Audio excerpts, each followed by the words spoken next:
ખેડૂત મિત્રો નમસ્કાર। વાત કરીએ તો ખેડૂત મિત્રો, ખરીફ પાક વર્ષ 2025 અને 26માં પ્રાઇસ સપોર્ટ સ્કીમ PSS હેઠળ તુવેરની ટેકાના ભાવે ખરીદી માટે ખેડૂતોની નોંધણી બાબત ઉપરયુક્ત વિષય અન્વયે જણાવ્યું કે ભારત સરકાર શ્રી દ્વારા ખરીફ પાક વર્ષ 2025-26 માટે તુવેર પાક માટે 8,000 પ્રતિ ક્વિન્ટલ ટેકાનો ભાવ જાહેર કરવામાં આવેલ છે।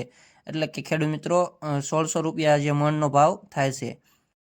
વર્ષ 25 અને 26માં પ્રાઇસ સપોર્ટ સ્કીમ PSS હેઠળ ટેકાના ભાવે તુવેરની ખરીદી કરવાનું આયોજન છે।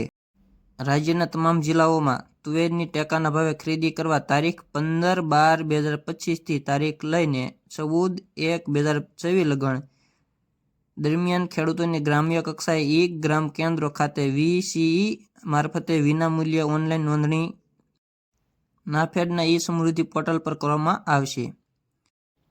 ત્યારબાદ ખેડૂત મિત્રો રવિ પાક જેવા કે ઘઉં, ચણા અને રાયડો જેવા પાકોમાં પણ ટેકાના ભાવે ખરીદી કરવામાં આવશે। આવનાર સમયમાં જેવા કે ફેબ્રુઆરી માસની આસપાસ ફોર્મ ભરાઈ શકે છે। તો ખેડૂત મિત્રો વાત કરી દઈએ ઘઉં, ચણા અને રાયડાના ટેકાના ભાવની। તો ઘઉંનો ટેકાનો ભાવ ₹32 વધીને 517 પ્રતિ મણ જાહેર થયો છે। ગયા વર્ષ કરતાં 32 રૂપિયાનો વધારો થયો છે। ત્યારબાદ ખેડૂત મિત્રો ચણાના ટેકાના ભાવની વાત કરીએ તો ભાવમાં 45 રૂપિયા વધીને 1175 પ્રતિ મણ જાહેર થયો છે। ત્યારબાદ ખેડૂત મિત્રો રાયડાના ટેકાનો ભાવની વાત કરીએ તો ₹50 વધીને 1240 રૂપિયા પ્રતિ મણ જાહેર થયો છે। આવી જ નવી માહિતી મેળવવા માટે અમારી ચેનલને સબસ્ક્રાઇબ કરો, વિડીયોને લાઇક કરો અને શેર કરો।